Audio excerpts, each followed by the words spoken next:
Let me start off this video by asking you a simple question. Till what age do you think that people need to work in order to retire? Well, most of you would say 60 years, right? But wait a second. Who decided that you need to grind till 60 years of age in order to really gain time and money freedom? Well, it is the corporates and the government institutions who have decided to take your services till 60 years of age. And majority of the people abide by this socially acceptable timeline to really gain financial independence. Some of the workplace happiness reports point out that 59% of the people are not happy at their day job, but still the people spend 2/3 of their life working for these companies. The reason is simply that financial independence is a distant reality for them. Though acceptable to the vast majority, a small group of people had an issue with this timeline. They did not want to shell out a vast majority of their time working for a corporate or a government institution. Instead, they wanted to be able to own their time and decide freely what they wanted to do with it. But the big hurdle for them was money. Well, of course, you need money to survive. This is when thousands of people came together and built a community which partook in the FIRE movement, which is Financial Independence, Retire Early. Hi everyone, my name is Harsh Srivastav, and in today's video, I will shed some light on what the FIRE movement is, what are the benefits that people derive from being part of it, what are the challenges that people tend to face, and lastly, whether the FIRE movement is for everyone or not. If you like knowledge bits related to personal finance, then do consider subscribing to this channel. Now without any further ado, let's get straight into the video. What is the FIRE movement? The FIRE movement is basically a financial movement which helps its practitioner to retire early by gaining financial independence. There is no rocket science involved here. It is just the sheer determination of the practitioner to save and invest his money aggressively and accumulate enough money that he is able to retire early. I say retire early in quotes because the aim is not to sit idle but to pursue other passions that one has without having to worry about the financial and time constraints of a tedious 9-to-5 job. Now the proponents of the FIRE movement know that retiring early in your 40s and 50s is a sensitive decision to make, and so it is crucial that an individual should possess enough money that his post-retirement expenses are met in a well manner. This is possible only if one's portfolio or passive income exceeds one's expenses as of today. For example, if a person has 40,000 rupees as monthly expenses and he earns 80,000 rupees monthly from rental income, stock dividends and interest on FDs,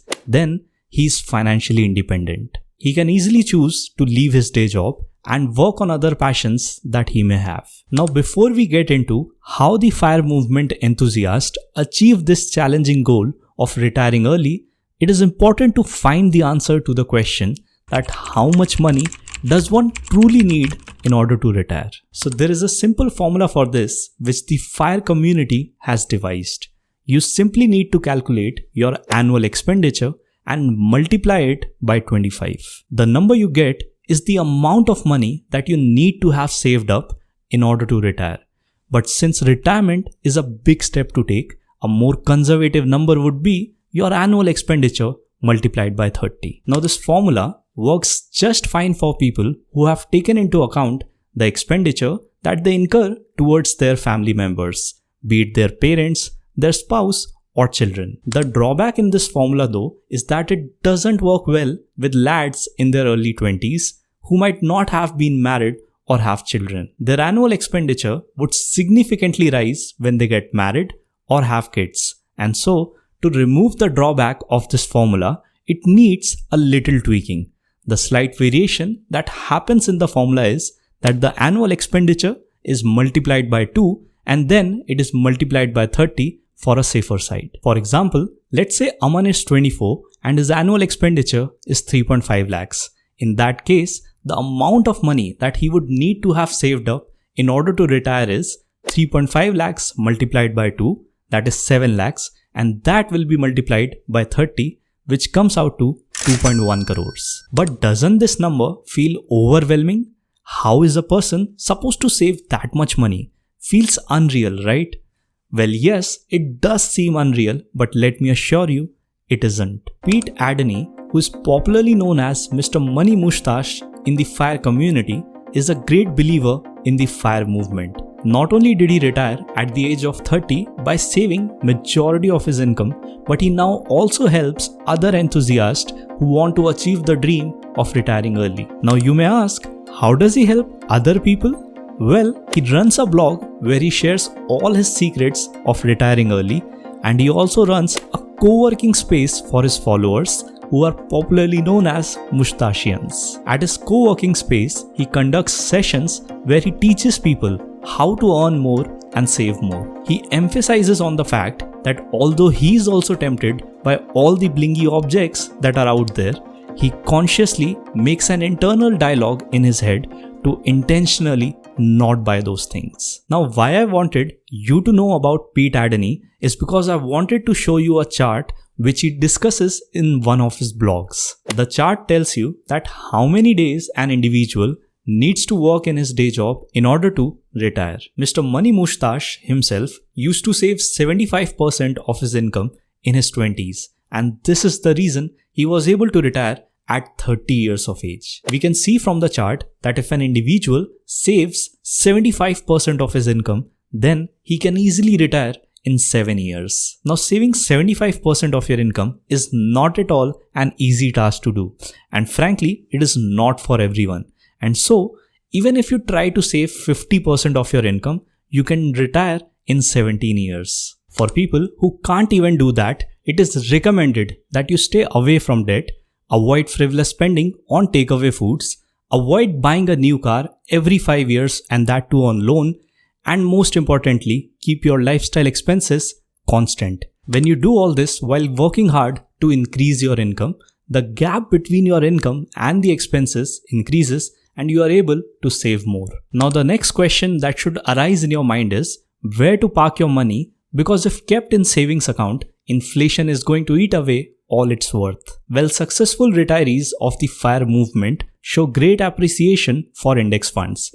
Index funds, in simple language, are a portfolio of stocks which track the performance of a market index such as Nifty 50 or Sensex. Why index funds are the go-to investment avenue is because of the way they mitigate risk and generate better returns than most of the mutual funds. The money invested in index funds is diversified into different companies, and the CAGR returns are to the tune of 12%, which is enough to grow your money even if the inflation hovers around 5 to 6%. Also, unlike mutual funds which have an expense ratio of 0.5 to 1.5%, index funds have an expense ratio of just 0.1 to 0.15%.